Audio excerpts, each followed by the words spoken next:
Good morning, this is Chris and Brian reading Sight for Wight News for Friday the 10th of January 2020. Happy New Year to everybody. Tuesday the 14th of January. The strollers will be meeting for a stroll in Newport. They will meet for coffee at the Key Arts Centre at approximately 10:45 a.m.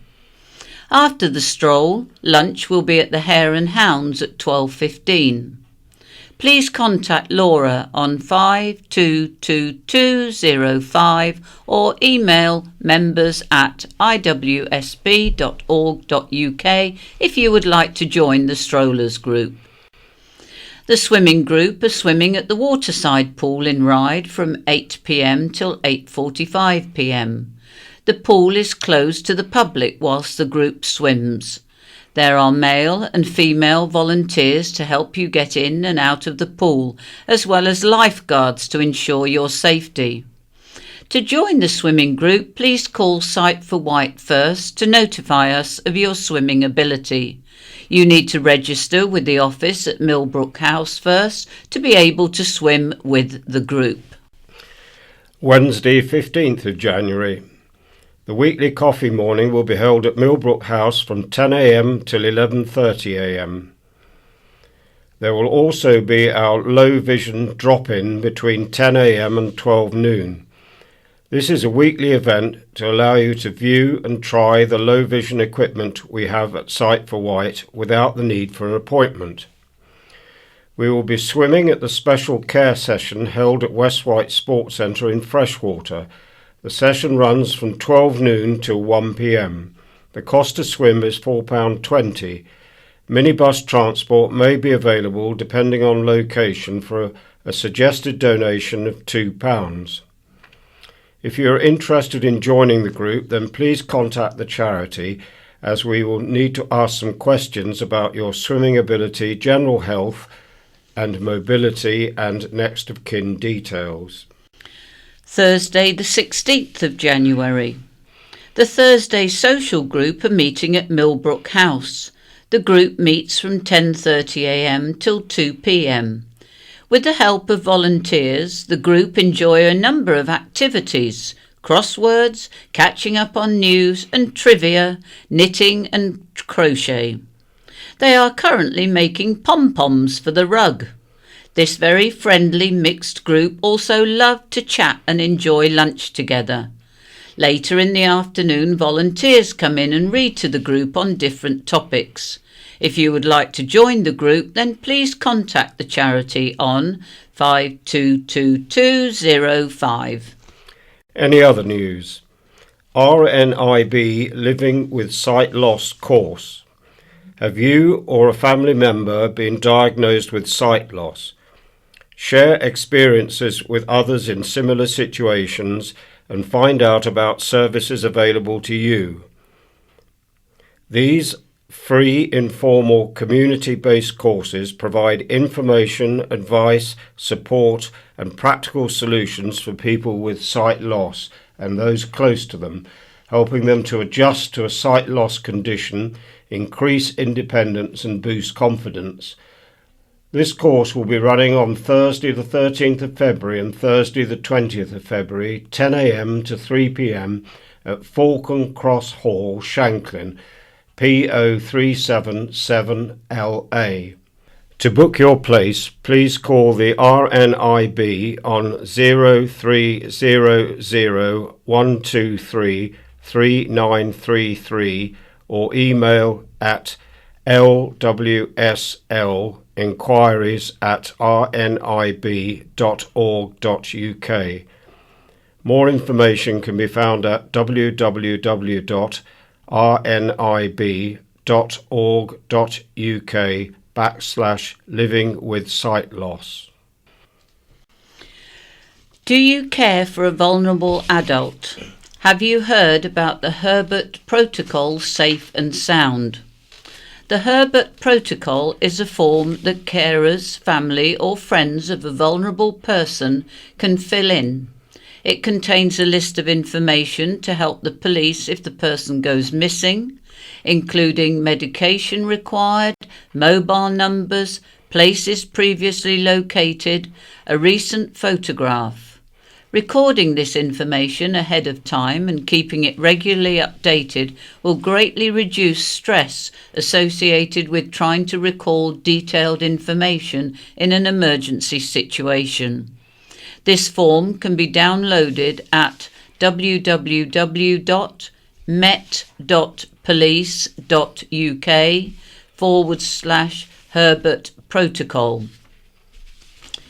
We will be visiting the Isle of Wight Pearl on Monday the 10th of February. On this visit we will join the Pearl Masterclass, a free informative talk about pearls. The talk lasts about 30 minutes and there will also be an opportunity to look around the centre or have refreshments in the cafe. There is no charge for the talk, but minibus may be available depending on location for a donation of £2. Closing date for applications is Monday the 20th of January. For further information or to book your place, please contact the charity on 522205 or email members@iwsb.org.uk.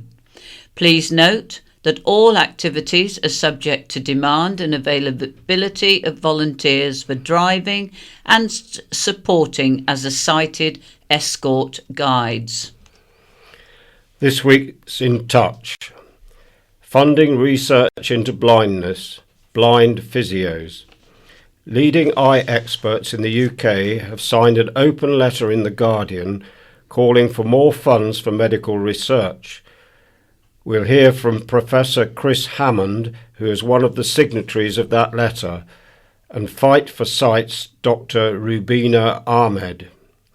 And we meet Mike Tetley, the blind physiotherapist, who's still working after more than 60 years.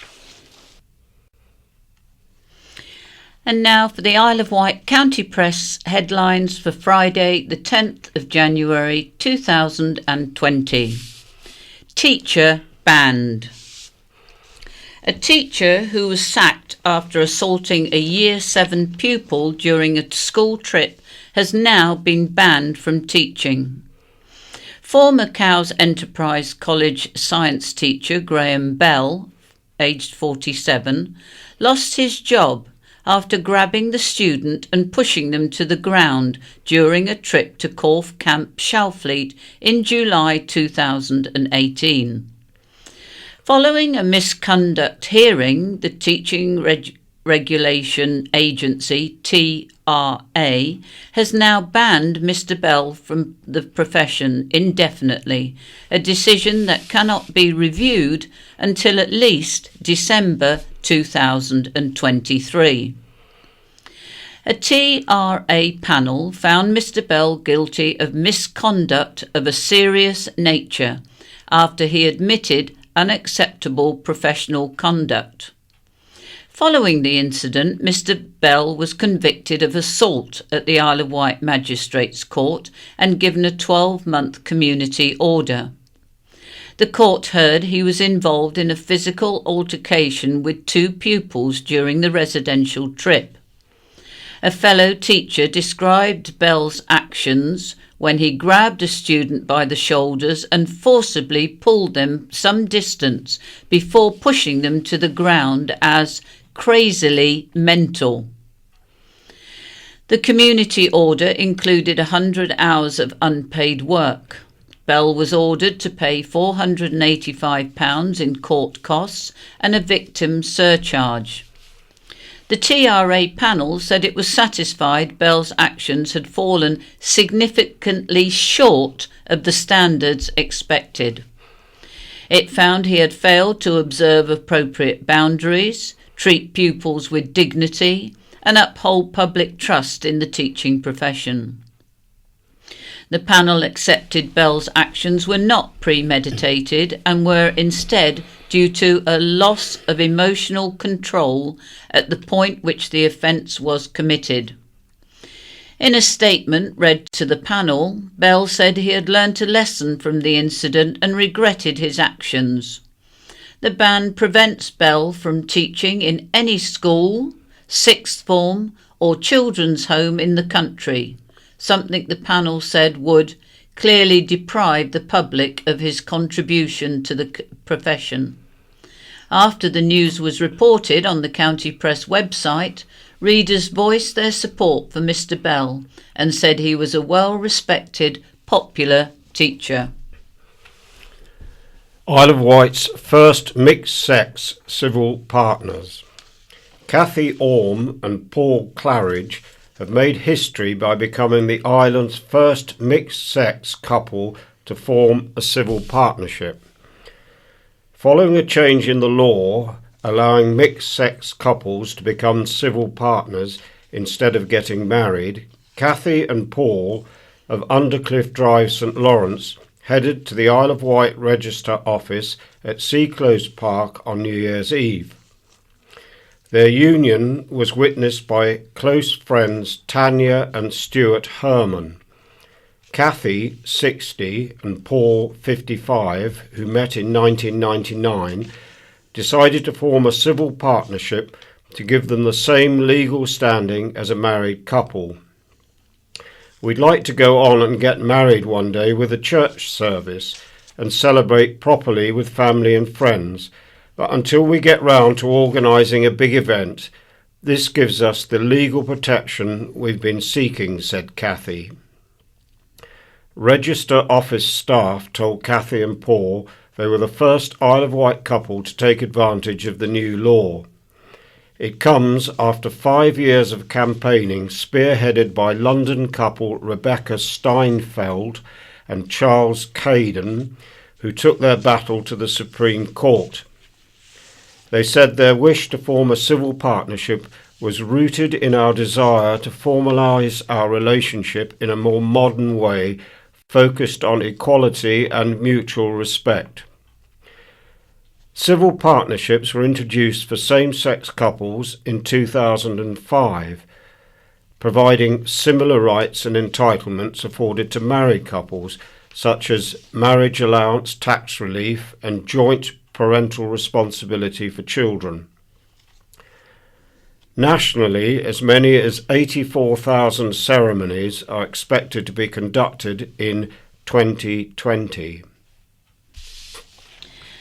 Barmy fan Colin flies flag for the Isle of Wight. An England cricket fan from the Isle of Wight who follows the team around the world dressed as Charlie Chaplin has shown his support for Mountbatten all the way from South Africa.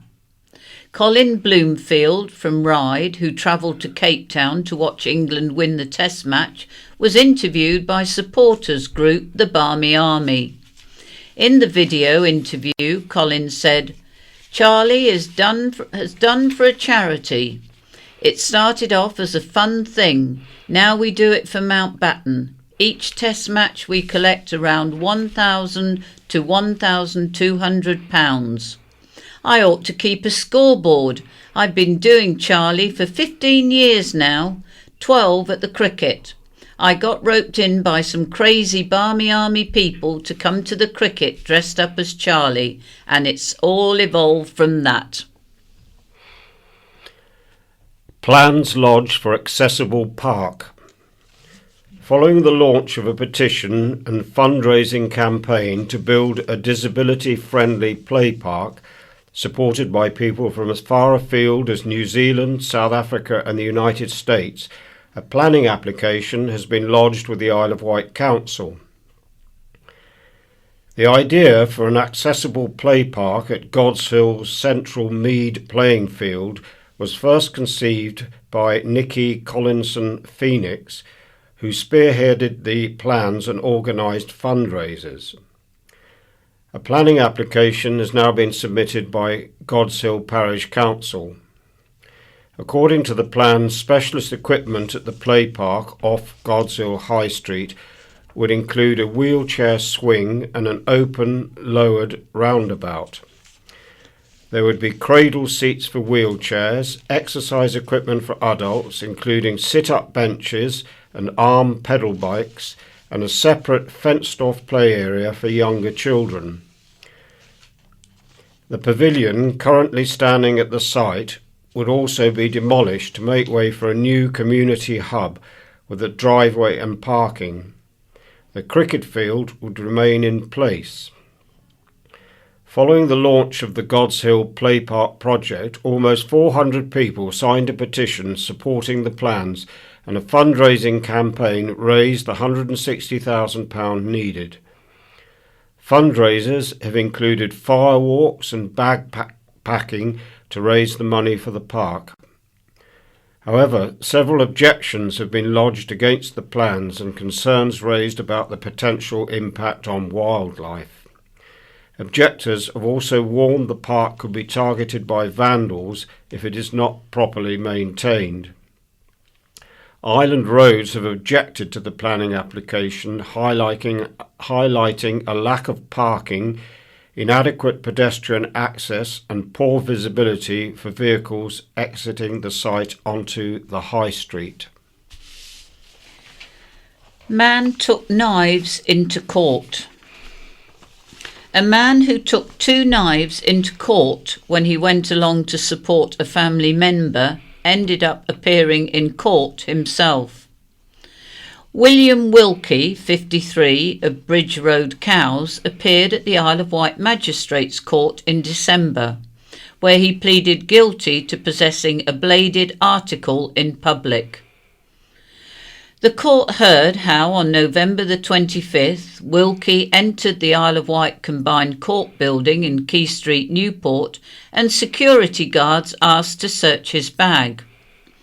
Prosecutor Anne Smout said, inside his bag, security guards discovered 2 small knives. One was a craft knife and the other was about 1 inch long. In interview, he told police he had forgotten the knives were in his bag. He confirmed they belonged to him and apologised for having them on him. Wilkie's defence, Barry Arnett, said, "This man has been in court on quite a number of occasions to support other people. He made a last-minute decision to come to court that day, and unbeknown to him, those 2 knives were inside a small pouch in his bag. Had he known, he wouldn't have brought them into the court building. There is no suggestion the knives were intentionally concealed, and he certainly wasn't brandishing them in any sense." Magistrates gave Wilkie a 2-month custodial sentence, suspended for 2 years. He was also ordered to pay the court costs of £85 and a surcharge of £32. Fixed speed cameras scrapped by council. The island's yellow box speed cameras will finally be removed, years after they were switched off. 3 of the cameras, 1 in Wootton High Street and 2 in Shanklin in Sandown Road and Victoria Avenue, will be removed by Island Roads this week. The cameras at Newport Road Lake, Horsebridge Hill Newport and St John's Road Ryde will be removed in due course. The cameras have been switched off for several years now, but have remained in place as a deterrent to speeding motorists. The police have been consulted and said the aging cameras were no longer necessary. A police spokesperson said the force used various prevention methods and deterrents to combat speeding, including vans equipped with mobile speed cameras and roads policing officers, which meant the yellow box cameras were no longer necessary. The spokesperson said, "We have also dedicated campaigns such as Operation Holly throughout December, which target speeding drivers and driving while impaired. The fixed cameras have been inspected and are at the end of their serviceable life. As such, it has been agreed with our partners at the Isle of Wight Council and Island Roads these should now be removed. Driving while impaired or even just a few miles an hour over the speed limit can have catastrophic consequences for road users and their families. Simply put, do not put yourself and other road users in danger. We would urge everyone to drive sensibly and pay full attention to the road ahead." A council spokesperson said, The speed cameras have not been functional and active for a number of years at these fixed locations, as the police have instead favoured the use of mobile cameras deployed in vans. Based on a recent inspection, the housing units have reached the end of their serviceable life, and the condition of the casings is such that they now require replacement. Rather than meet the cost of installing and maintaining empty casings, the council has agreed that all speed camera housing units on the island will be removed. The bay goes bang. Sandown's evening sky was a dark canvas awash with colour on New Year's Day as a spectacular fireworks display kicked off 2020 in style. Following the cancellation of the town's November celebrations, Sandown Carnival Association decided to hold the event on New Year's Day instead, celebrating the end of its 130th year. An estimated 3,000 people gathered on Sandown Esplanade for the occasion, commencing with a fire show by Ride Extreme performers. The event raised more than £1,700 for Sandown Carnival Association. The association's Ben Holbrook said, "We just wanted to say a huge thank you to everyone that came along. We think from the great turnout of spectators and the overwhelmingly positive responses we received, we achieved our aim, and all those that came along really did have a happy new year. We've received great feedback, and the collection was up on our previous bonfire night events. We've had a lot of suggestions from the public to move the event to New Year's Day on a permanent basis, which is something we'll look into." In the wake of the fireworks, community spirit blossomed as islanders came together to solve a parking crisis. There was amazing teamwork at Culver when approximately 15 cars were stuck in the mud after watching the fireworks, said Amy Bottrill-Nye. My husband Alistair, Dad Brian Bottrill and friend Aidan Whitty were all part of the team that came together to help rescue some of the stuck cars. Island spirit is alive and well. It was an incredible and heartwarming sight to see so many people helping one another. I felt proud to be an islander. Once people had been rescued from the grassy verge, they were parking up and joining in with the car pushing. The event was supported by Sandown Town Council and Sandown Pier. Taylor bids his farewell to Fields. A tailor has hung up his tape for the final time following 60 years of dapper service. John Croswell, 76, began his career in the industry as part of the Fareham branch of family business Silvers of Reading at 15 years old. He immediately caught the attention of the head office, and by 20 he had relocated to the Berkshire town, becoming branch manager within 6 months. As fashion continued to evolve, so did John, joining Fields Menswear on the Isle of Wight, where he worked closely with Philip Woodford, the director of the Newport-based business. He said, "The shop has been very successful, and I have thoroughly enjoyed my 41 years of service as a manager and window dresser. Not many people can say they have loved their work, but I am one of the fortunate few who found my vocation from an early age. Now I am ready to enjoy the next chapter of my life." John intends to celebrate his retirement by exploring the Isle of Wight, supporting his beloved Southampton Football Club and helping local causes. He said, "I used to go to the ice rink in Ryde to watch the Raiders play and think it's really important for the young people that it comes back. I have great admiration for the ice dancers who travel off the island to practice and perform. Their dedication is fantastic. I am proud to have had the career I have and proud to live on such a beautiful island. Now I'll have the time to enjoy everything it offers." A spokesperson for Fields said, "John has worked with us for more than 45 years, forging close relationships with staff and customers alike, and bringing a wealth of experience into the menswear trade on the island. The family and staff of Fields Menswear wish John all the very best for his retirement." Dismay as landmark lighthouse closes. St Catherine's Lighthouse has been closed to visitors and there are no plans to reopen it, a decision that has dismayed the volunteer tour guides. The Trinity House General Lighthouse Authority, which is responsible for the landmark, said the visitors' centre was no longer economically viable. It also said it had been unable to find a new tour operator following the retirement of long-standing tour operator Andrew Booth. The tours were run by a team of 19 volunteers, one of whom told the county press, "Many of the guides are dismayed by this decision. A guided tour of this beautiful and historic working lighthouse has given thousands of holidaymakers and visitors an unforgettable experience, and Isle of Wight tourism will be so much the poorer for losing that." A spokesman for Trinity House said, "The company is responsible for the provision of reliable and cost-effective aids to navigation and sees visitors' centres as a means of communicating that role.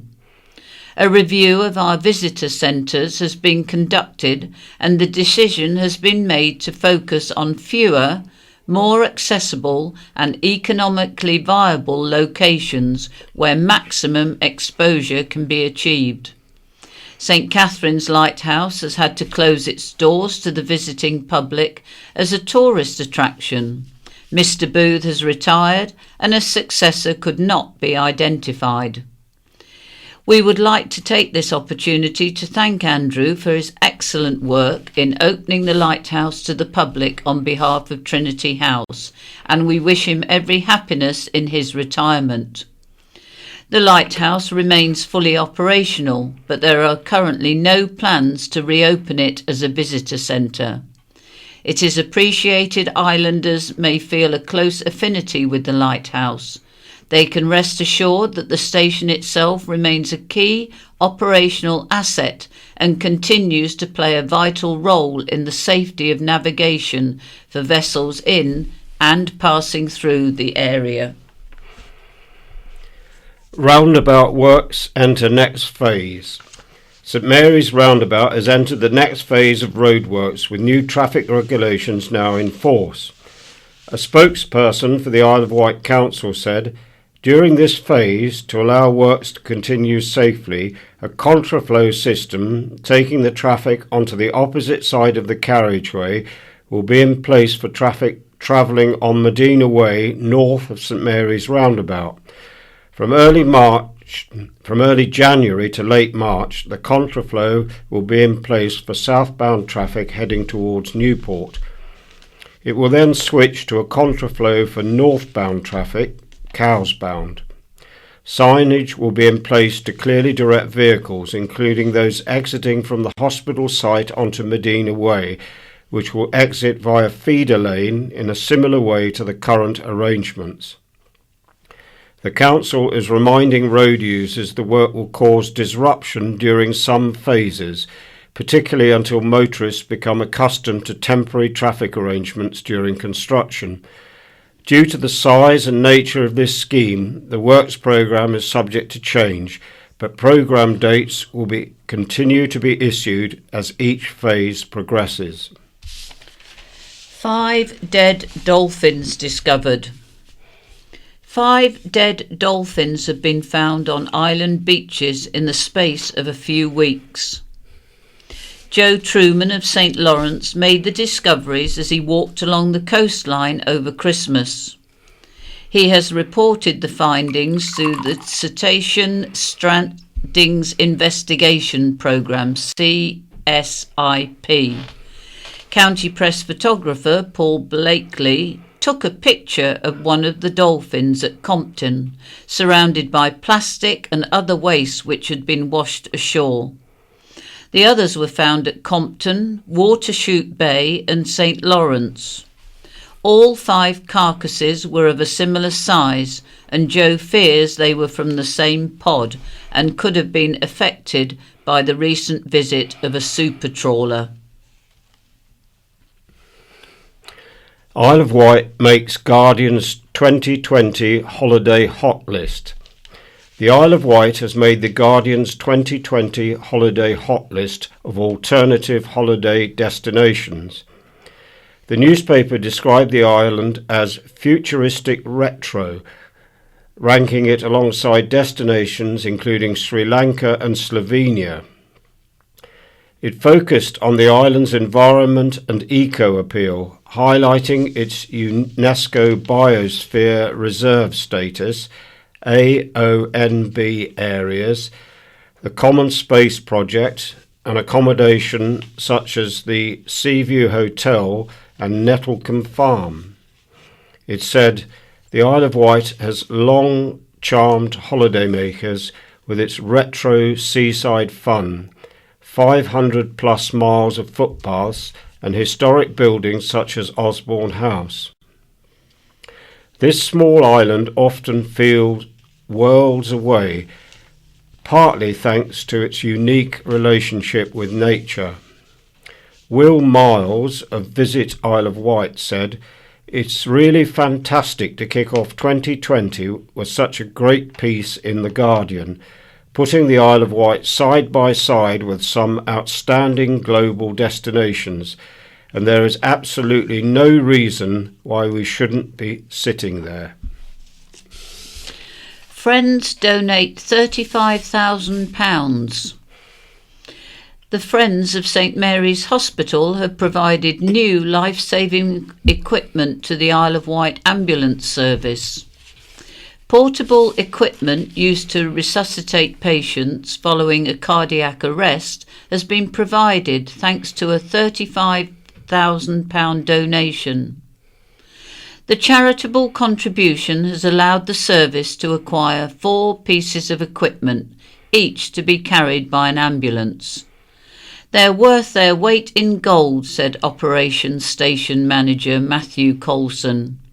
"We already had one of the units, which has proved its worth, so we turned to the Friends in the hope of getting more. Equipping Isle of Wight ambulances with these devices will considerably improve the chances of successful resuscitation, resulting in patient recovery from an otherwise fatal condition." Matthew said clinicians could suffer fatigue when carrying out the procedure manually for any length of time. To overcome this, mechanical means have been developed, but originally the equipment was confined to hospitals on account of its bulk. Advances in battery technology and design have made it possible for the equipment to become more mobile and be carried by ambulances. The charity is dedicated to improving the lives of patients and staff of the NHS on the island. Meet first 2020 baby. Say hello to the Isle of Wight's New Year's Day baby, Wilf Bolter. Maternity staff at St Mary's Hospital welcome just one New Year newborn this year. Wilf, a son for Hannah Clark, 32, and Jason Bolter, 30, of Cowes, was born at 2:37 p.m, weighing 7 pounds 6 ounces. Hannah and Jason's second child, Wilf, was due to arrive on New Year's Eve. However, Hannah had to wait an extra day and went into labour at 1 a.m. on New Year's Day. She said, "It's quite surreal, thinking he's been born at the start of the decade. It was quite a straightforward birth, well, about as simple as childbirth can be. Wilf's brother Ted was almost a New Year's Day baby too. He was born on January the 2nd and celebrated his 4th birthday the day after Wilf was born." Lose weight to cut diabetes risk. More than 100 islanders have taken part in a national NHS diabetes prevention programme, which saw participants lose the equivalent weight of 43 ambulances. The project, a collaboration with Diabetes UK and Public Health England, was aimed at halting or delaying the onset of type 2 diabetes by helping people to lose weight and lower their blood sugar. On the Isle of Wight, 116 people with type 2 diabetes have lost, on average, nearly 3 kilograms each after attending sessions in Newport and Bembridge. Great-grandfather David Coates, 79, of Carisbrooke, lost almost 19 kilograms, which is around 3 stone, after he was identified as being at high risk of diabetes. He said, "It reinforced what I already knew about my favourite unhealthy treats, but also really surprised me in teaching me about portion control and how easy it is to incorporate simple exercise into everyday life." Around 4 million people in the UK have type 2 diabetes, which costs the NHS more than £10 billion a year. Nationally, approximately 89,000 people completed the 9-month programme. It will now be rolled out to another 200,000 people, reducing the risk of type 2 diabetes effects such as blindness and amputations by providing advice on dieting and exercise.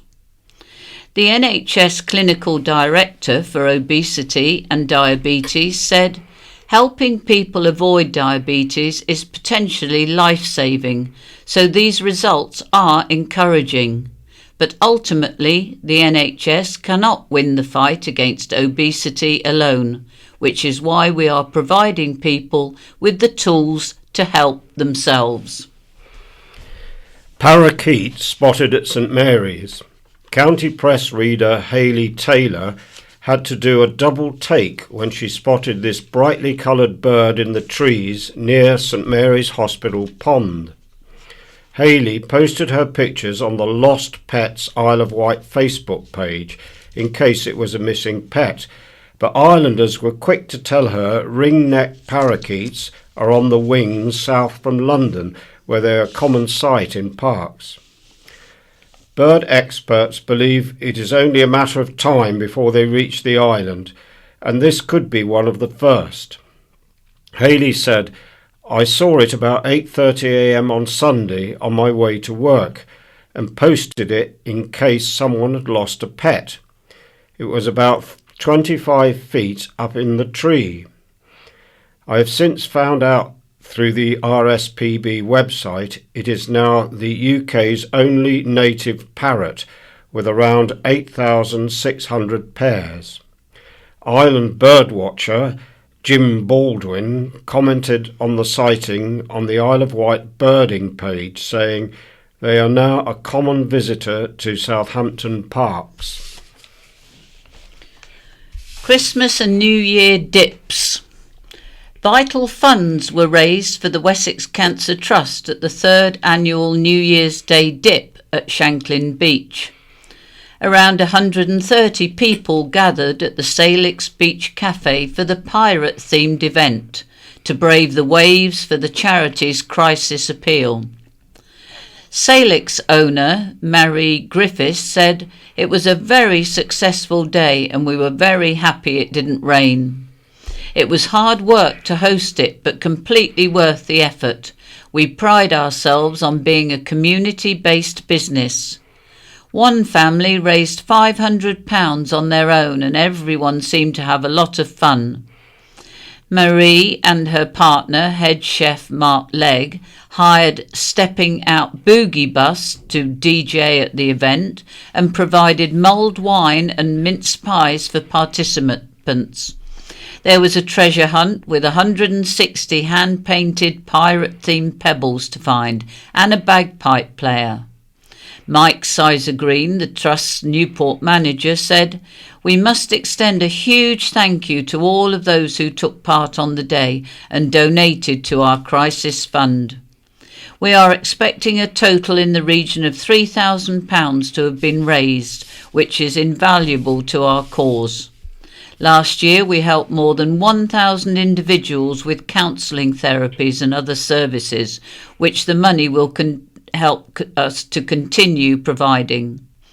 Marie and Mark very kindly co-organised the event alongside the Trust, ensuring it was the most popular swim to date.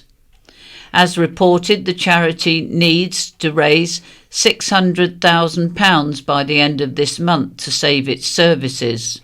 To find out more or to donate to the appeal, visit www.wessexcancer.org.uk. Another charity swim was held on Boxing Day at Gurnard for the Ellen MacArthur Cancer Trust. The Trust said hundreds of people took part, raising more than £1,800 to take young people recovering from cancer on sailing trips. Spinlock sponsored the event and Gurnard Sailing Club provided hot drinks for the swimmers. Andrew to trek in memory of his son. A coastal trek which raises funds to support people and their families living with brain tumours will return to the Isle of Wight in April. Follow the Seagulls is organised by Brains Trust, a charity based in Cowes. Last year the event raised more than £65,000. The 50-mile trek will take place on April the 4th and 5th. Island postman Andrew Fowle will take part for the second year in memory of his son Ashley, who died from a brain stem and spinal cord tumour shortly before his 14th birthday. Andrew said, "My daughter Michelle is joining me, and together we are walking in memory of Ashley, who gave us and everyone who knew him so much pleasure and zest for life. We want to give something back to help people who find themselves in similar situations to our family, and by doing the walk we hope to raise the necessary funds to achieve that goal. The blisters and tiredness are a small price to pay in comparison to the pain and suffering my son endured throughout his short life." 150 tyres fly tipped. Around 150 tyres were this week dumped at a National Trust car park. The fly tipping at the Jubilee car park at Mottiston Down was reported on the National Trust Isle of Wight Facebook page with a picture of the tyres. After islanders condemned the fly tipping, one person even offered a £250 reward to catch the culprits. Tyres of Wight kindly cleared the tyres away for free. Firm saves the day following vandalism. A tractor dealership has stepped in to help Ride Inshore Rescue after its lifeboat launch vehicle was vandalised.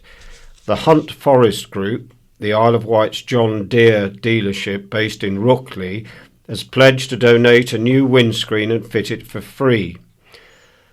Rescue volunteers slammed the mindless vandalism after discovering the damage on Sunday. The windscreen of the launch vehicle, which they used to transport lifeboats to the water, had been smashed. A spokesperson said, "Someone came into our shop to tell us the windscreen had been smashed. We saw it had been vandalised, and the cafe across the road had also had some damage to its outside tables and chairs. We don't know exactly what happened, but the windscreen is completely broken." Hunt Forest Group sales representative Charlie Calloway said, "We saw the news on the County Press website and thought we needed to do something about it. They need to be able to get going in an emergency. The new windshield will be fitted once it arrives from Germany." And it's goodbye for this week from Brian. And also from Chris. Good morning, this is Chris, back again. Hello, good morning, this is Paul. Right, we're going to start with letters, supermarket skills needed in our NHS. This is from Kerry Johnson, Isle of Wight. Reading your recent article, NHS Under Fire by Coroner, beg your pardon, I'm thinking, thank heavens the Isle of Wight has a coroner who is on the ball and a local paper who is prepared to report such stories. This story has all the hallmarks of very poor leadership in our hospital. I fully appreciate our NHS is under pressure to move patients ASAP, but it needs to do so responsibly. All it takes to put this right is a firm directive from the CEO saying no patient is to be discharged without their discharge summary. The current reality, which clearly plays fast and loose with patient safety, does not bode well with the national move towards integrating health with social care. It is easy to see scenarios where things can go wrong, with events descending into a blame game between all the differing parties, hospital, care homes, GPs, etc. The only people suffering, of course, will be patients, their families and loved ones. It strikes me that perhaps we have the wrong kind of people at the top of our NHS. When you look at delivering services efficiently and safely day in, day out, then look no further than logistics and how our food is prepared, transported and arrived seamlessly and safely on supermarket shelves reliably every day. Perhaps senior executives with these kinds of skill sets are required in an organisational capacity in our NHS. Democracy so damaged by Brexit election. From Rupert Besley, Newport. No, Mr. Seeley, we cannot enter 2020 with our faith restored in democracy.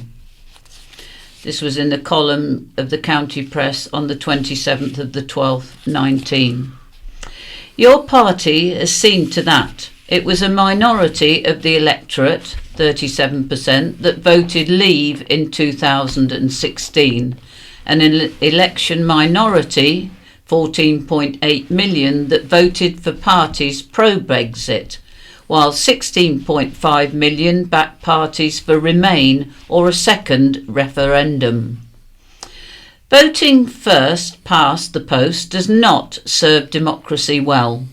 Less than half, 45% of the turnout last month in Scotland voted SNP, which took 48 of the 59 seats, leaving a majority of voters effectively disenfranchised and unrepresented.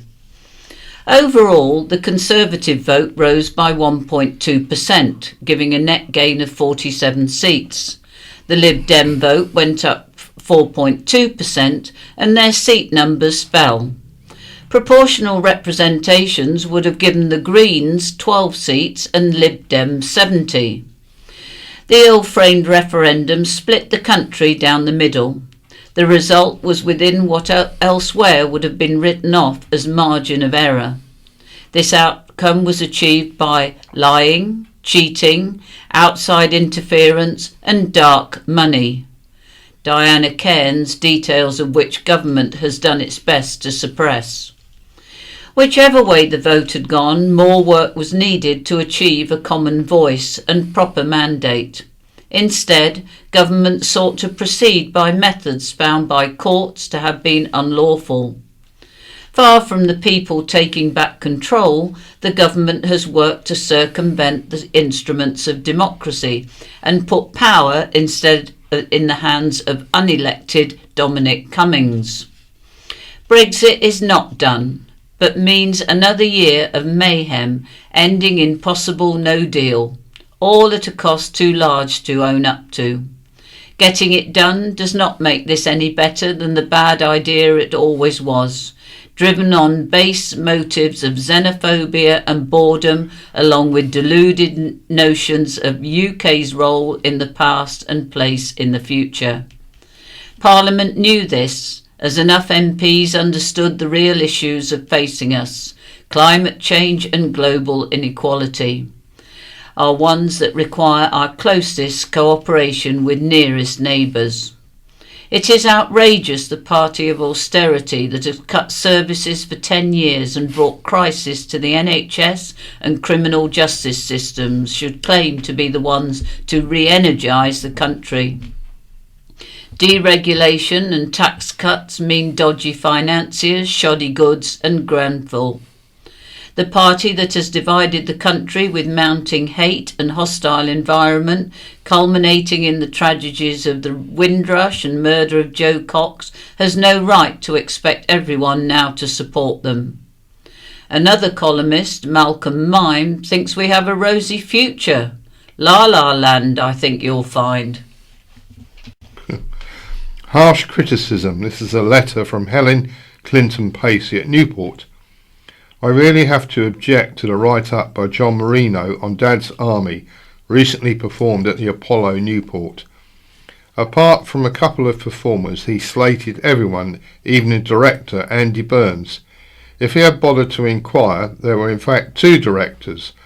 I'm sure Colin Ford wouldn't mind me mentioning his age. It's 82, I believe, and he played Godfrey very well, to the point when watching rehearsals I would look twice to see if nodded off. David Stradlin as Corporal Jones, a decent stab. You even criticised the wobbly train carriage. May I remind you that although we have put on some extremely professional performances over the years, for which we have won many awards, we are still a self-supporting amateur group. I know when we perform on the stage we are open for criticism. But come on, I received huge laughter with 3 lines as a waitress, and I'm not complaining because I didn't get a mention. Maybe you were too busy scribbling down your scathing remarks to notice. Nothing personal meant by this letter, but please. Too many people, from Graham Lascelles of Wootton. May I express a politically incorrect view about climate change? There are too many people. Discuss. Victim's view, from Brian Sharp of Ryde. I am certain the person injured by the huntsman's repeatedly out of control terrier in the county press on the 20th of the 12th 19 will have been much heartened by the judge's opinion that she was the victim of a better class of offender. And we go on to Wight Memories. This is an article by Anne Grant. Wight Life magazine, then and now. The County Press Weekender report on November the 1st. Top Fleet Street snappers exhibit work at Demola. Brought back memories of my first entry into print in 1970. One of the Fleet Street snappers is David Wight. In 1970, the County Press carried an advert from a publisher who planned to start a new Isle of Wight magazine. Artists and writers were sought as contributors to Wight Life.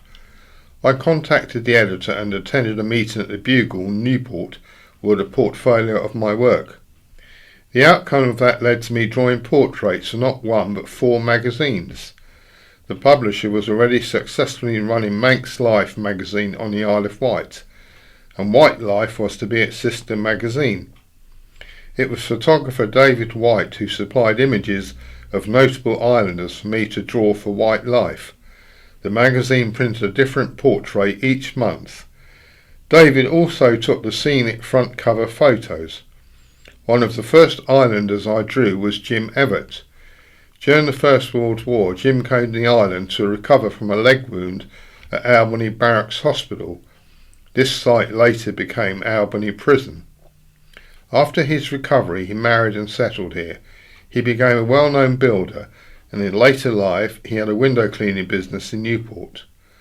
Well-known Yarmouth RNLI coxswain David Kennett featured early in Wight Life after David Wight took his photo for me to sketch.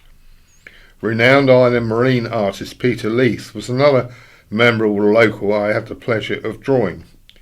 His artwork hangs in many island and mainland homes. Continuing the seafaring theme, David provided a photo of Alan Cundell. Alan was folly master for 35 years, and he also ran a business on the River Medina as a sailing instructor. Another local personality I sketched was popular Bembridge policeman Ray Rosewell.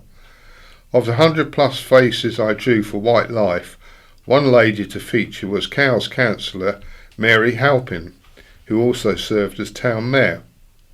Another well-known face was hotelier Josie Wellspring. She ran the Oasis on Ryde Esplanade, a popular venue for wedding receptions and ballroom dancing.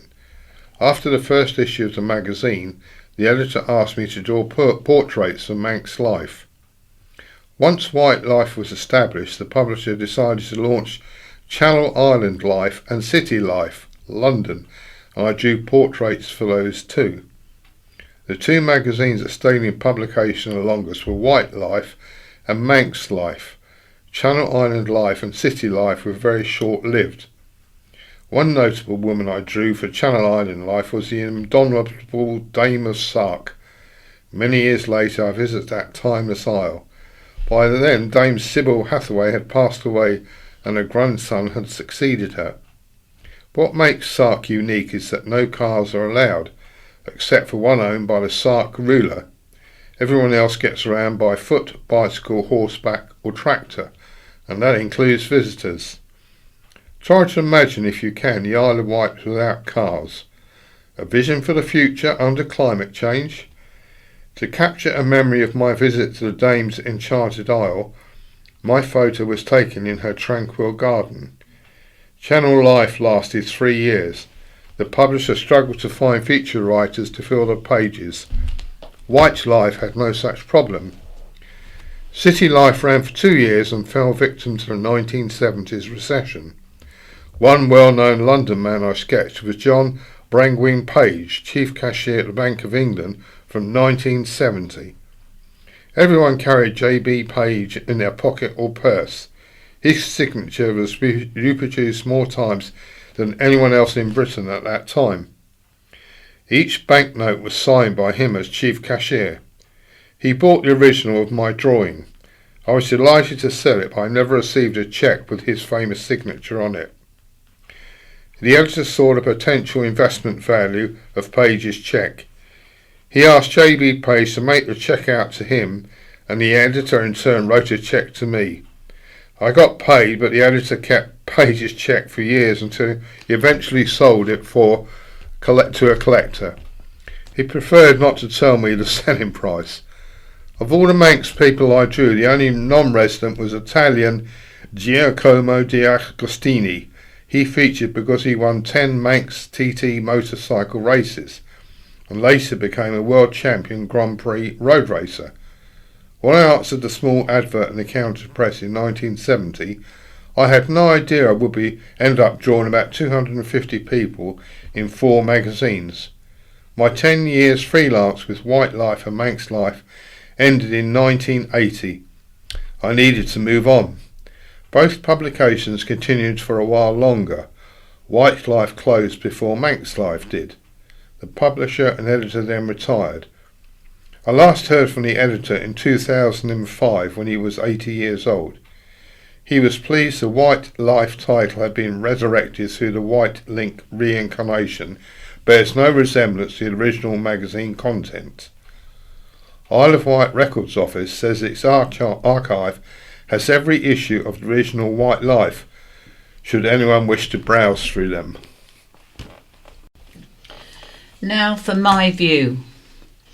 Birdsong, the sound of our suburbs. Despite that heartfelt promise declared in his 3 little words, our Prime Minister has yet to get Brexit done.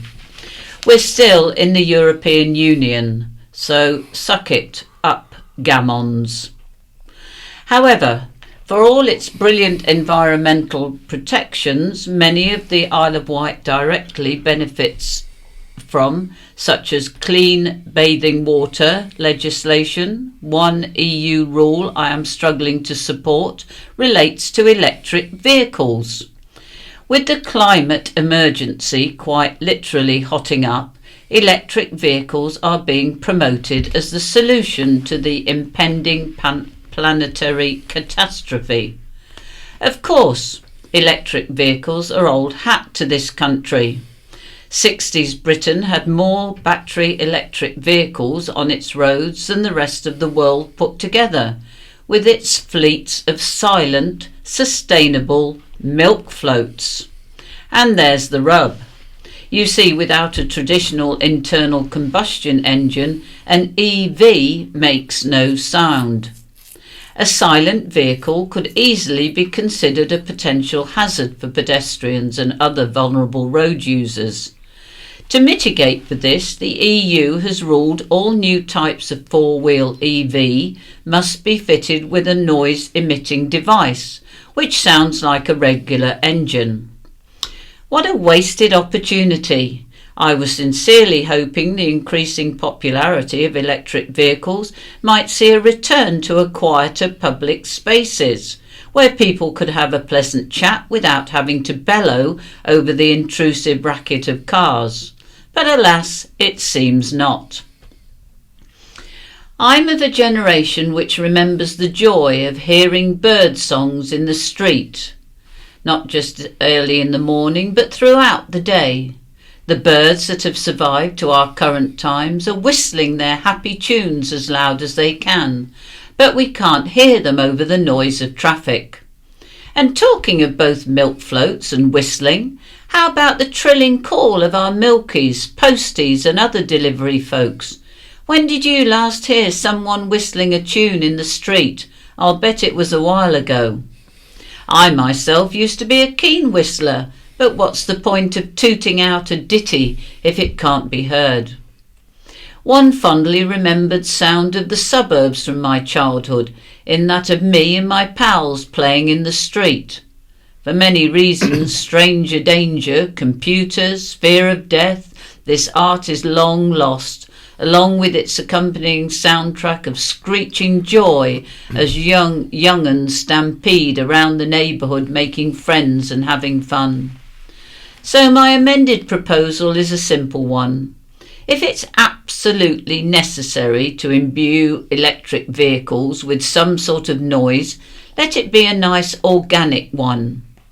In built-up areas only, there's no point in having this feature for motorways. Let our cars purr gently like a plump and sleepy tabby on your lap, or twitter with a bird song. Perhaps the sound of waves on the beach or gentle rain on a woodland canopy, the whistle of a window cleaner or postie, maybe even the clip-clop of hooves. Anything but an infernal, internal combustion engine. We now move on to some local information. First lot I'm going to read to you is from the West Wight. The annual auction over the Yarmouth Scout and Guides Supporters Association will take place on Saturday, January 25th at the Town Sports and Social Club in Tennyson Road. Small furniture, kitchen and garden tools, china, curtains, lamps, boating stuff, toys and games, bicycles, mowers and pictures all welcome. No clothing, shoes, mattresses, wardrobes or analogue televisions. Goods can be delivered to the club tomorrow, that's Saturday, and next Saturday between 10 and noon. Any queries, phone 752480. The West Wight Tribute 60s entertainment group, the Elderberries, with guest soloist Bernie Everson, will be performing a charity concert at Freshwater Memorial Hall on Saturday, February the 1st at 7:30. Tickets £7 from the Cabin, Freshwater and Everson's funeral directors, Totland. Hits by the Seekers, the Searchers, Cliff Richard, Billy Fury, Dusty Springfield, the Beatles and lots more. Refreshments and raffle, money raised to auction for ME and the Daisy Bus. The last one, this section, Freshwater and Totland Archive Group has relocated to the Memorial Hall, but plans to maintain a presence in Freshwater Library on Friday mornings between 10 a.m. and noon. Appointments can be made at archiverescue@hotmail.co.uk. And now for East Wight. St Helens Historical Society will host a talk on Thursday, January the 16th in the Community Centre, Guildford Road. Doors open at 7 p.m. The talk is Tales of the Unexpected and Expected, Queen Victoria by Mark Earp. There will be a raffle and teas. Ride Lions meet at Yelf's Hotel Ride on the second Tuesday of each month. New members are welcome. For further information, call 0845 833 5789. A bazaar will be held on Thursday from 9 a.m. to noon at Bembridge Village Hall. Stalls include handmade crochet, knitting and cards, homemade jams, marmalades, chutneys and biscuits, handmade jewellery and crafts, linens and bunting, bric-a-brac and children's toys. There will also be refreshments and free entry, although donations to Help for Heroes are welcome. Ride Recorded Music Society will meet at Ride Methodist Church, Garfield Road at 7:30 on Tuesday. A Citizens Advice Isle of Wight and Ride Aspire drop-in session will be held at Aspire Ride on Wednesday, 10 a.m. to 12:30 p.m. Advisors will be on hand to offer information and advice. All are welcome. The Rainbow Wight Singers meet on Wednesday at All Saints Church Hall Ride, 1:30 p.m. to 3:30 p.m. The sessions are informal and there are no auditions. £4 per session, including refreshments. And for more information, call Ada Coleman on 868546. The Woolly Jumpers men's exercise group for mature blokes meets every Friday at Binstead Community Centre at 5:30 p.m. And now for North Wight. Ward off winter blues with a warming homemade lunch at Murray's Restaurant Cows on Wednesday, January the 15th, and raise funds for the RNLI. A mix and match of tasty soups and sandwiches will be available for £7.50 from noon. Vegetarian option available, as well as tea and coffee for £1, and fully licensed bar. Booking is essential by phoning 296233. The Elephant Club, a free group activity designed to exercise memory muscles, meets at the Garden Room at All Saints Church, Gurnard, from 2 p.m. to 4 p.m. on Thursday. It's fun, gentle, caring, and there will also be tea and biscuits. Central Wight Jazz Breakfast in aid of 2020 Vision Project for improved community facilities next Sunday, January the 19th at 8 a.m. St John's Church Hall, Newport, to be followed by a morning service. Happy times not just for New Year, an article by Kate Cranwell. Extend the Happy New Year to March and May when you book tickets for these top 2 comedy acts at Medina Theatre. First to have you fallen off your chair is John Coleshaw with his Great British Take-Off production. The show features John, comedian, impressionist and star of BBC Radio 4's Dead Ringers, accompanied by legendary comedy producer and author Bill Dare. They take to the road for a new run of their acclaimed show, following sell-out runs at the Edinburgh Festival and across the UK. Join them on Friday, March the 6th for an evening of unscripted, spontaneous comedy and conversation as politicians, sports personalities and celebrities are all up for a roasting. John reveals the secrets of mimicry, and together with Bill he also lets slip some of the mishaps and mayhem of life behind the scenes in television and on the celebrity circuit. The Great British Takeoff is topically satirical, anecdotal and highly entertaining.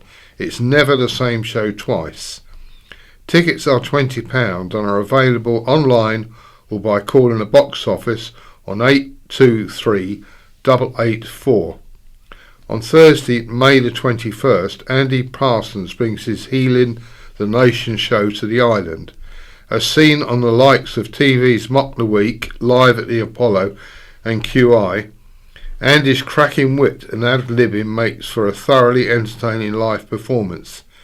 He cites his inspiration for the shows as, "It was June 24, 2016, and I found myself contemplating a supermarket meal deal. I only wanted a sandwich and I only needed a sandwich, but given that I could get a snack and a drink for only 5p more, it seemed financially irresponsible not to. I spent so long pondering the EU referendum result from the day before that I was now in a massive rush. The lad on a till scanned the first two items no problem, but then the third item he couldn't get to scan at all. I thought this is going to be a nightmare. There was a queue building up and he looked like he was going to call the supervisor. Then to his credit he tried to scan it one more time. It wouldn't scan, so he went beep himself and chucked it through. And it was at that moment I thought, we'll be all right as a country, we will. And we will be all right. Trust me, I'm not a politician. Tickets are £15 from Medina Theatre box office. And now for more what's-ons. Art house fans can visit the famous Met and the Royal Opera House without leaving the island, as Ventnor Arts Club screens top performances this week. The club will also screen musical drama Wild Rose at 7:30 p.m. on Tuesday. We got an article here by Emily Pearce. The Jack Up the Summer Festival, due to take place at North Fairley Farm, Newport in August, will raise funds for Ireland's charity Beaulieu Respite, after raising more than £30,000 for charities, including Mountbatten, the Hampshire and the Isle of Wight Air Ambulance, White Crystal and the White Brainy Bunch over the past 7 years. Jack Up organisers have chosen Beaulieu Respite as their 2020 Charity of the Year. It provides respite care for children with severe and challenging disabilities, as well as specialist equipment, minibus travel, trips and parties. Events manager Sarah Moss says, Jack Up is a homegrown island event run by island people, and as such the ethos of our fun summer festival has always been to give something back to the local community in which it is held. Every year we never fail to be amazed by people's generosity of spirit when it comes to supporting the numerous good causes we welcome along to the event. With council budgets increasingly tight, we want to do something to further contribute and ensure the sustainability of the incredible work and facilities offered by Beaulieu Respite to help give children on the island and their families a brighter future. Beaulieu Respite Chair Tony Wight said, "We are absolutely over the moon to be chosen as Jack Up's Charity of the Year. This is yet another lovely local event supporting our little ones. Our band of volunteers can't wait to dress up in their costumes to sell our fluffy bees and other merchandise. We're also going to have some silly fun games going on throughout the festival week." Patron Mark King of Level 42 fame said, "How wonderful that Jack Up Events has chosen Beaulieu Respite as its nominated charity for 2020. An amazing island festival benefiting an amazing island charity, and great news to start the new year." The Jack Up the Summers lineup includes M Peoples, Heather Small, Heaven 17, Big Country, Aswad, From the Jam, The Stranglers, Hugh Cornwell, plus an 80s opening party with Doctor and the Medics, Black Lace and Jive Bunny. Early bird tickets remain on sale until January 31st and are available online at jackupthesummer.co.uk and at the County Press Office in Newport. Entry is free for children aged 12 and under, and teen tickets for 13 to 17-year-olds are half price. There's a Big Ben talk. A Big Ben lecture is coming to Newport's Key Arts, taking visitors on a visual tour of the historic clock tower's inner workings. Tim Redmond will discuss the building of the tower in the mid-19th century, including the interesting and controversial characters involved in its design and construction, and this is on Thursday. He will then take the audience on a virtual tour inside, up the spiral staircase and behind the clock faces, showing them the clock mechanism, and finally to the belfry, where the audience will see Big Ben itself, the famous bell. Members and students have free entry. The doors open at 6 p.m. with the lecture starting at 7:30 p.m. And atheism campaigner to give talk. Comedy writer, author and journalist Ariane Shireen is to give a talk on self-help at Newport's Riverside Centre. In 2009, Ariane created and ran the Atheist Bus campaign, supported by Richard Dawkins and the British Humanists Association. Buses around London were adorned with banners promoting the slogan, "There's probably no God. Now stop worrying and enjoy your life." Her campaign, which ran in 13 countries, led her to receiving hate mail, which led to a breakdown. Ariane, who has written for TV as well and writing again, she said, "I'm happy to be performing on the island for the first time. It should be fun and will hopefully help anyone struggling with their mental health. The talk on Tuesday will start at 7 p.m. Here's an article by John Marino, a sports interest. A goalkeeping legend on the island, Dougie Stevens, has done what few have achieved between the sticks. Enjoyed a continuous playing career straddled over 7 decades. To mark his achievement, Dougie, 67, of Newport Road Lake, was at Shanklin FC to receive footballs signed by past and present colleagues.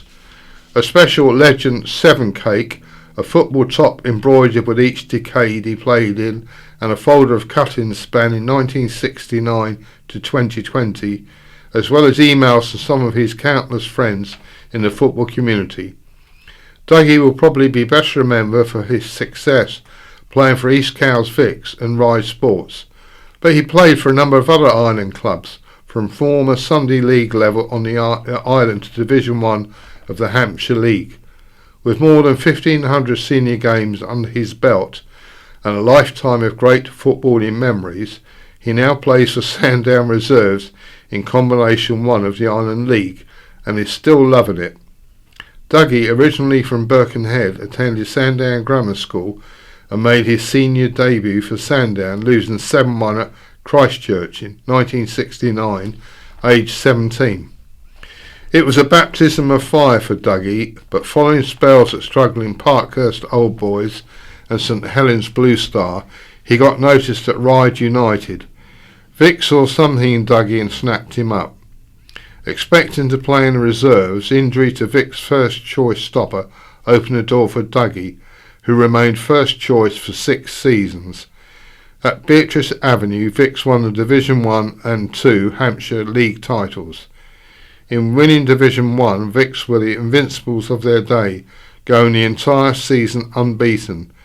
Playing alongside legendary striker Tony Grimwade and winger Gareth Williams, who went on to play for Aston Villa in Division 1 just before it became the Premier League. "They were great times at Vics, that's when I really came into my own," he said. Dougie also had success playing Sunday League football with Chillerton Choppers for 12 seasons. It was with the Choppers he famously scored a hat-trick in a 17-2 win over Bembridge. Dougie, a full-time singer for 30 years and a keen angler, added, "I met some really good people through playing football. If I didn't enjoy playing as much as I do, I would have given it up years ago. I was always prepared to drop down the leagues as I got older, but I always said when I became a liability to a team, I would pack it in. Thankfully, I haven't quite got to that stage yet. Dougie, who has won 2 Isle of Wight Gold Cups plus a hatful of other titles, also played for Newport at Church Lytton, Cow Sports, Somerton, Lake Huron, SVYCC, West Wight and Wootton. Dougie will be in action at West Wight Reserve in the second round of the Isle of Wight Junior A Cup tomorrow. Icons on display at Acons. An icon-themed exhibition can still be viewed at the Acons Gallery at Moncton Arts Ride until Saturday, January the 18th. The display, Images of Byzantium, comprises 16 icons painted by island artist Stuart Robinson. Among them, 13 were painted to illustrate the booklet Icons of the Great Feasts. The centrepiece of the exhibition is a fully gilded 18th century Moscow prototype of the crucifixion. Stuart will also be giving an illustrated talk at Moncton Arts today, Friday, entitled Icons, What Are They? What is their role in worship and how are they painted? There are also lots of things going on at Isle of Wight Leisure. If you need to go or are interested in any of these, you can ring at 823-880 or get in touch with www.medinatheatre.co.uk. The first is the Wight Strollers. Their 40th anniversary pantomime, Sleeping Beauty, is on in the February half term. Wannabe, the Spice Girls show, that's on at the end of February. Lee Martin for Gag Reflex presents Ben Hart Wonder, that's also at the end of February. John Culshaw, the Great British Takeoff, is on Friday the 6th of March. Barbara Dixon with Nick Holland on Wednesday the 11th of March.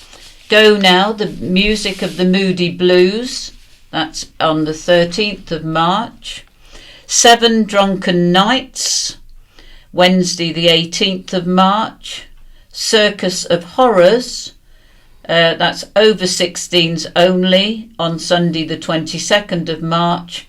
And Petty Criminals, Tom Petty, the Heartbreakers Tribute Band. That's on Saturday the 4th of April. And there are lots of things coming up in the future, which we'll tell you about later. We mentioned the Moody Blues tribute. This is a relevant article.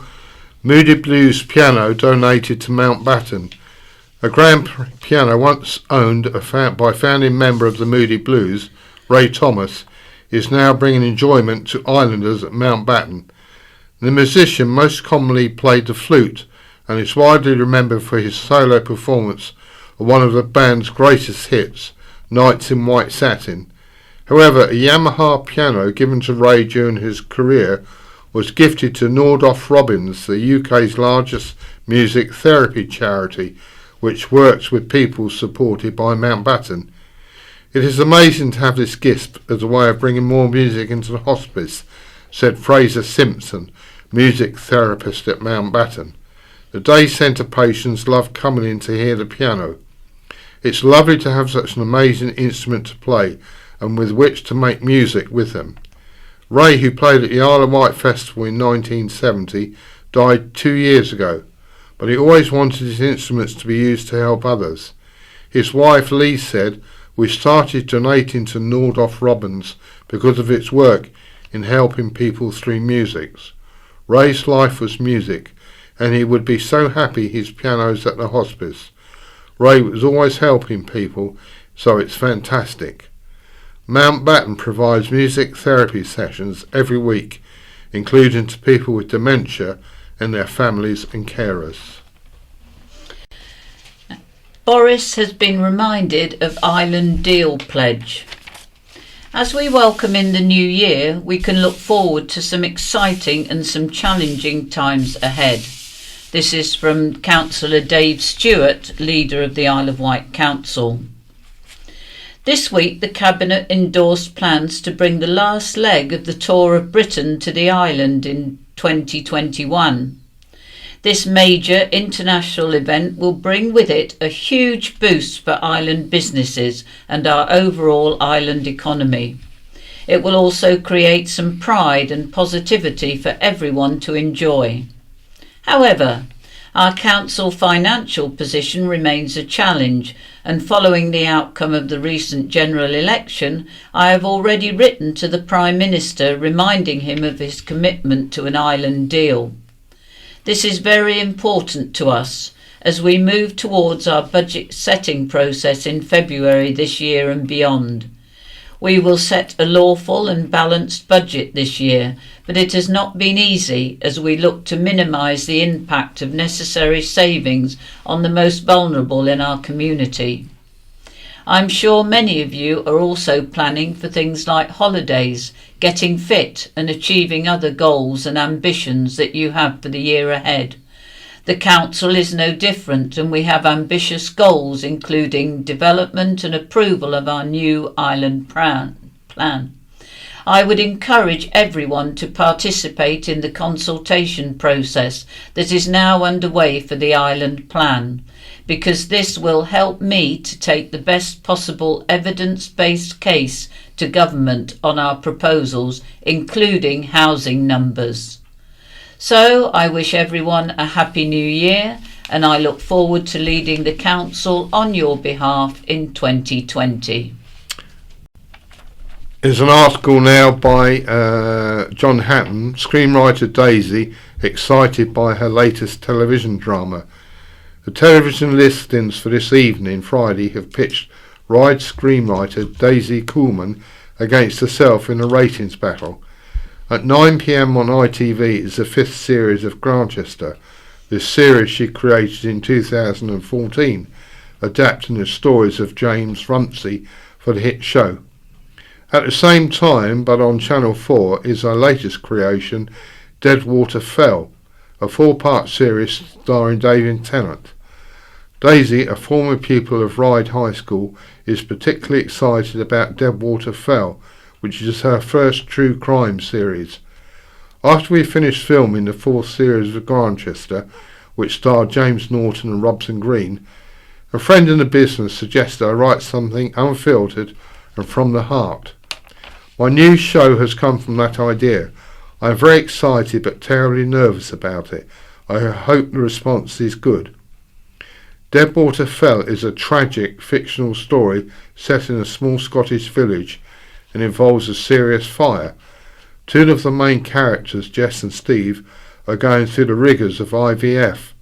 This poignantly reflects on Daisy's current life situation with her husband Gavin. The show features several well-known television faces other than David Tennant, including Laura Betts, who played both Jane Beale in EastEnders, and Christine Mulgrew in Waterloo Road. Ironically, Daisy has written and was the executive producer on 2 of the new episodes of Grantchester, which could air at the same time as Deadwater Fell. Daisy initially had dreams of becoming an actor and went to the University of London to take drama and theatre studies.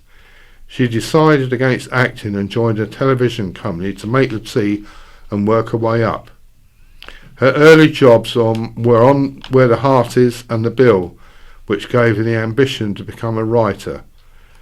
Daisy's great inspiration was Oscar-winning director the late Anthony Minghella. Her first writing credit came on Doctors, then Holby City and Casualty. Over several years, Daisy wrote 26 episodes of EastEnders, with other writing credits including Humans and Death in Paradise. And that's all for today, so it's goodbye from Paul. And it's goodbye again from Chris. BBC Sounds. Music, radio, podcasts.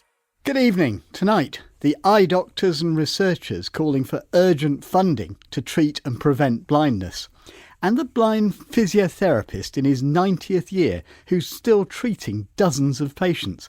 He told me the very practical reasons for his keeping on working. I find it quite difficult to get money out of a hole in the wall. And when I've got patients coming in, I take money off them cash, and so I don't have to go into the hole in the wall. And that's a big point. I think that gives you the measure of the man. We'll be hearing later from Mike Tetley about his fascinating life story. But first, a dozen ophthalmologists and researchers have written an open letter calling for an immediate injection of money into the treatment and prevention of blindness. They argue that science already has many answers to treating forms of blindness, but the funding eye diseases get completely fails to match the number of people affected, and that the problem is only growing worse. They say that while 20% of the population will suffer from sight loss or blindness during their lifetime, it gets only 1% of national funding. Well, the charity Fight for Sight is coordinating this campaign, and I'll be talking to their head of research, Dr Rubina Ahmed, in a moment. But first, Professor Chris Hammond from King's College in London is one of the signatories of this letter published in today's Guardian. Professor Hammond, just explain about the research you do and how more funding would affect your work. Well, my particular field of interest is in some of the common eye diseases, glaucoma and macular degeneration and myopia. And we've been exploring the genetics of these diseases, what predisposes some people to get them, what genes are involved, and that may help us identify the pathways and hopefully in the future, therefore, new treatments for these diseases.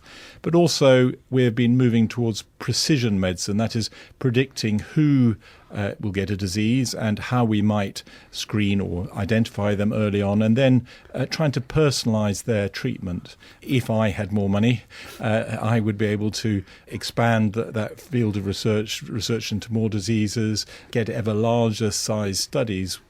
So in other words, targeted treatment before the eye disease really kicks in. Absolutely. The old adage, prevention is better than cure, remains. And if we could get things early, particularly for diseases like glaucoma, where vision loss is irreversible, then clearly that would be beneficial for all those patients that I see in my clinic who suffer from vision loss. But everyone wants more funding, and one discipline's gain is another one's loss. That's true, isn't it? I think that's true, but clearly my interest is for eye disease, although I don't want to take money from anyone else. Our sector as a whole, the eye charity sector, does devote less money to research than it does to care and support. And while care and support are important, maybe compared to some of the other diseases, we could try and allocate more money towards research. Let me bring in Rubina Ahmed. One of Fight for Sight's points is that science already has some of the answers in its grasp. I mean, give me some examples of what you mean, the problems that we're close to solving. Currently, this year actually, a gene therapy for an inherited retinal disease has been licensed on the NHS, and some of the work that Fight for Sight has funded in early stage research is actually leading to a gene therapy in a late stage clinical trial at the moment, again for inherited eye condition. And so we are clearly seeing lots of breakthroughs coming in. We all hear about stem cell research, we hear about the power of artificial intelligence, particularly in ophthalmology, using AI for potentially diagnosing and detecting diseases. Because it can be done very quickly using computers, can't it? Potentially, yes, it can. It doesn't cut out the clinician. What it does allow those clinicians to do is more effectively use their time. Although we have a lot of potential, we really need an injection of more money to really speed up that research and allow it to come into the clinics and make changes to people's lives quicker. The Department of Health has given us a statement. They say research funds are not ring-fenced and they're judged openly and based on the importance of the topic, the value for money and the science behind it. And it says that close to £20 million has been spent over 5 years on research at the Moorfields Eye Hospital, making key breakthroughs in areas including gene therapy. I mean, that sounds as if they feel they're doing what it's possible to achieve. Well, I think if you look at the figures that we've produced, which show that only 1% of the research budget goes into eye research, we think there is more space to really make a difference. And we recognise that the Department of Health and the other funders have other priorities. But really, given that the prevalence of some of these eye diseases are only set to increase, it really makes sense to inject more money now and really future-proof ourselves. So, Chris Hammond, is there a sense that eye disease, for whatever reason, is a bit of a Cinderella service? I think certainly compared to some of the big disease groups like cancer, that it probably is a little less emotive maybe, and if you interviewed other specialists, they'd probably tell you they felt they were sometimes a little marginalised. But I certainly think that we could benefit from getting more support from some of the big funding bodies, including the government. Now, Ramina Ahmed, a final word, because I know you're working on a survey to show the social and economic cost of sight loss, and you want people to take part in that. Don't we already know quite a lot about that it causes people distress, it often results in their not being able to work? Why do we need another survey like this? This survey is part of a much broader campaign for next year and a report that we're producing, which will include the health economic cost of sight loss in the UK, both now and in the future, alongside the potential benefits that research could bring. So as part of that report, it would really be remiss of us to miss out the patient impact. We recognise that there are lots of surveys that happen, but we hope this will be a bit more comprehensive in that some of the questions that we will be asking people about includes what they would like to see from research and how that can help inform our research priorities and what we fund as a funder. So you want to basically hear from more people with their life stories, if you like? Completely. We need to hear more voices. Dr. Ramina Ahmed, Professor Chris Hammond, thank you both very much indeed. And there'll be a link to the Fight for Sight website on our website. Now, in the last few weeks, we've heard on this programme quite a bit about some of the bigger charities. But next week, we're going to be focusing on the work of the close to 200 much smaller local voluntary blind charities in the UK. Jenny Gage is the chief executive of one of these. It's called Sight Concern. It's based in Worcestershire. I think the two main pressures are the difficulties in securing long-term funding and ensuring that you've got funding coming in. There's been a huge number of government cuts over the last 5 to 10 years. It's also around awareness raising of the organisation. Lots of people will support charities, but until they have any experience of sight loss, they've never really looked for a local sight loss charity. So they don't necessarily know that we exist. Well, we'll be hearing more from Jenny Gage next week. And if you work for or indeed benefit from the efforts of a smaller charity in your area, a local charity, do get in touch. The email is intouch@bbc.co.uk and tell us about your experience and especially any innovative services that they offer and how they're coping with the pressures of operating in tough times.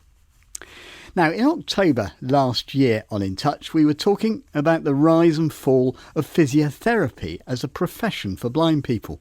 Michael Cassidy from the Association of Visually Impaired Chartered Physiotherapists told us there were once as many as 400 blind physios in the UK. However, over the last 30 years, those numbers have declined due to things like tougher qualifications and the rising level of paperwork involved. There hasn't been a totally blind person through the system for quite some years now. I could never say no totally blind person should be trained, because there may just be the odd one who says, hey, look, I can do this, and the circumstances are such that they do manage to get through. Well, one of the people who got in touch with us, having heard that, was Mike Tetley from St Albans. He's just short of 90 years of age and he's still working as a physiotherapist, having travelled the world researching the subject. Back in the days when Kenya was a British colony, a war broke out between the British and the Mau Mau, also known as the Kenya Land and Freedom Army. Mike was shot in the head and blinded in the mid-1950s during that Mau Mau uprising. Well, sensing a fascinating story, I headed to Mike's home to hear more about his remarkable life. I was a structural engineer and qualified from university and only worked for a year. But because I was born in Kenya and spoke native languages, when the Mau Mau trouble started, the British government conscripted us, and I was put in charge to command African troops. And it was while fighting Mau Mau that I got shot. That was in 1954, and I was jolly lucky because I was alone with my batman, and 7 of the terrorists came to cut me up with their long cane knives, but he killed all 7 from 25 yards, so I was very lucky. You were lying on the ground at this time. How much were you aware of what was going on? None at all, but my batman said I was trying to run around like a chicken with his head cut off, and he loves telling me how he kicked my legs from underneath me and sat on me, and he tells all his friends how he sat on his officer. You went back out to Kenya, didn't you? And you made contact, or you came across someone who'd been involved in your shooting? Yes, I've been back to Kenya about 5 or 6 times since then. The Mau Mau burnt down Treetops Hotel, and I took on the gang that did that. And then 20 years later, they rebuilt the Treetops Hotel, and I took my daughters there to show my kids proper Africa. And we walked back to the hotel, and I said to one of the guides, "What were you doing during Mau Mau?" He said, "I know you, Bwana. I'm ex-General Chui. I know you because you shot me in the leg here, and it was one of my soldiers that blinded you. And here, 20 years later, I'm giving him coffee." If I just take you back to the shooting, Mike, I mean, do you remember your feelings at that time, when you realised what had happened? What did you think your life was going to be like? I was actually walking through the bush. Somebody threw a grenade at me, and it landed at my feet. And I wondered whether I should be brave of chap and pick it up and throw it back at him. But I decided to jump, and I threw myself flat. I then stood up, and while I was standing up, I got the bullet through, and I can't remember more except next thing I was on the floor. And then as I stood up again, I bent forward to pick my gun up, and that's when everything went black. So when you were thinking, what on earth am I going to do? Why physiotherapy? Who steered you in the right direction, as it were? Probably St Dunstan's. They suggested, and physio seemed to be the right thing, something practical. For the first year I was in limbo until St Dunstan's put me down for the course. And I give the Chartered Society of Physiotherapy full marks to train blind people. Can I just bring you back to your training in days, when you were first training? I mean, what was that like? I found it quite difficult because I didn't know Braille. And I was jolly lucky because the people at Treetops Hotel that we mentioned earlier, they heard I'd been blinded and they collected some money and they bought me a Grundig tape recorder. And that was wonderful because 3 physios that had just finished training as physios came to read to me. And one of the physios that came to read to me turned out later to be my wife. And so this was to get all the textbooks because you hadn't learnt Braille at that point? Yes. So she used to read to me. How difficult was it getting a job, Mike? Quite difficult. I applied for one down in Kent, and I went for an interview. They said they'd contact me, but they never did. And then I went to the Luton and Dunstable Hospital, where somebody had just left and he'd been blind. The lady there was very kind and offered me the job. And there I worked in the Luton and Dunstable Hospital for 6 years, and then I come into St Albans and started a private practice here in 76. It's been financially a most rewarding job, and it's given me adventure, and I've been all over the world sorting out some problems. One of your points when you contacted the programme was what an exciting, varied life physiotherapy had given you. I'm just intrigued how all this travelling adventure came about. I mean, I know a lot of physios, but not many who've been up Everest, gone to the South Seas, gone to the Amazon. How does that come about? You're really reliable on your friends. And a chap called Reg Denny was very kind to me. He's a former Metropolitan policeman, and he guided me up Everest to above Base Camp Everest, a place called Kalapatar, and it was with him I went to the South Sea Islands. I generated enough money to pay for these trips, and then I collected the information I wanted. I gave a talk at a World Conference of Physical Therapy in Tel Aviv and showed some of the slides that I'd taken abroad. And Everest? What took you up Everest? Well, again, in Kenya, there are 3 chaps, Shipton, Tillman and Wyn Harris.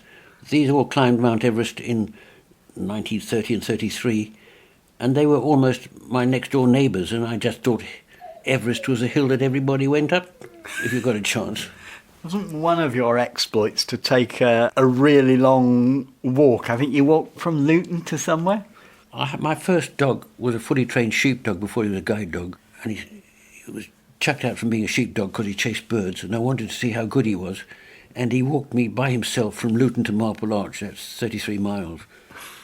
But how did you plan this walk? I mean, I chose a Roman road which was straight, the A5 straight, so that wasn't very difficult. And when was that, Mike? When was that walk?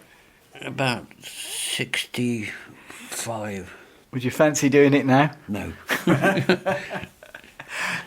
You're 90 at your next birthday, and you're still working. That was one of the things that fascinated us. Why are you still working at nearly 90? Well, in a sense, I'm looking after myself. As my wife died about 12 years ago, if I was here alone, nobody to talk to. At least if patients come through the door, I've got somebody to talk to. And I don't know about you, but I find it quite difficult to get money out of a hole in the wall. And when I've got patients coming in, I take money off some cash, and so I don't have to go into the hole in the wall. And that's a big point. What surprises your patients most, the fact that you're blind or the fact that you're nearly 90?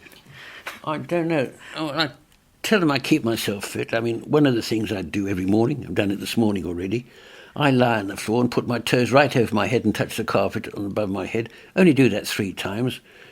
It takes every joint through full range movement. And if you go down to the full squat position as if you're defecating in the bush, that resets your pelvis.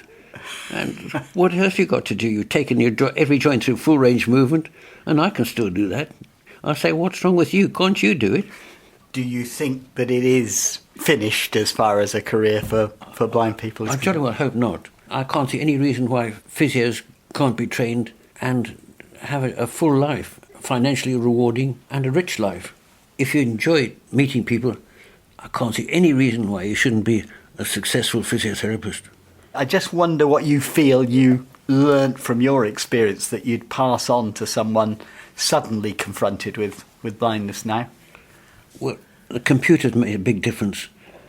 Physio gave me a decent job, guide dogs to get me round, and the talking books, with all the things to help us, computers and talking ovens. None of those things existed when I was first blinded. Follow your instincts. If you think you can do it, have a crack at it. Mike Tetley, and anyone who may be thinking Mike is past it, I'd respectfully refer them to the 3 burglars he disturbed in his home just the other day. 2 ran away, the third he scared off with a rounder's bat. That's it for today. You can leave messages with your comments on 0161 836 1338. You can email in touch at bbc.co.uk, or you can go to our website, that's bbc.co.uk/in touch, where you can also download tonight's and many other previous editions of the programme and find a link for Fight for Sight. That's it from me, Peter Wight, producer Mike Young this week, and the team. Goodbye. Scaffolding news for Friday the 10th of January. The list of known footway obstructions for works including scaffolding, hoarding, also details of skips, cranes and cherry pickers. We are unable to include end dates as many are extended on a week-by-week basis. Ryde, Seaview, Bembridge. Scaffolding. 79 Park Road, Player Street, Ryde. Coburgs, Union Street, Ryde, 18th, 11th, 19. 31 to 36 Mary Mead Close, Ryde. 9 Winton Street, Ryde. Hoardings, H, Car Park, Brooks Close, Bembridge. Cowes, East Cowes, Gurnard. Scaffolding. 42 Regency House, High Street, Cowes. Cameos, 16 Bath Road, Cowes. 5 to 7 York Avenue, East Cowes. 134 St Mary's Road, Cowes. 24 Castle Street East, Cowes. Skips, 21 York Street, Cowes. Newport. Scaffolding, 146 High Street, Newport. Phones for U, High Street, Newport. Cherry Picker, New Close House, Watergate Road, Newport. Opposite 33, rear of school, Forest Road, Newport. Hoarding, upstream, Wellington Road, Newport. Sandown, scaffolding and crane and hoarding.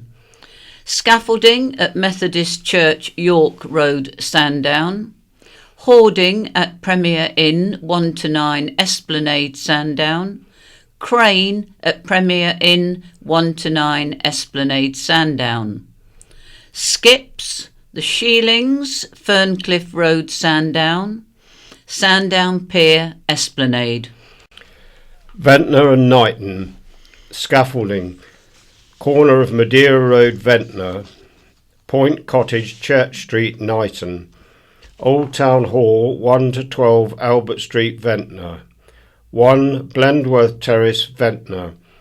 27 West Street, Ventnor. Highlands, Bellevue Road, Ventnor. Skips, pending, 16 South Street, Ventnor. Yarmouth and Freshwater. Scaffolding, Tanners, 10 High Street, Yarmouth.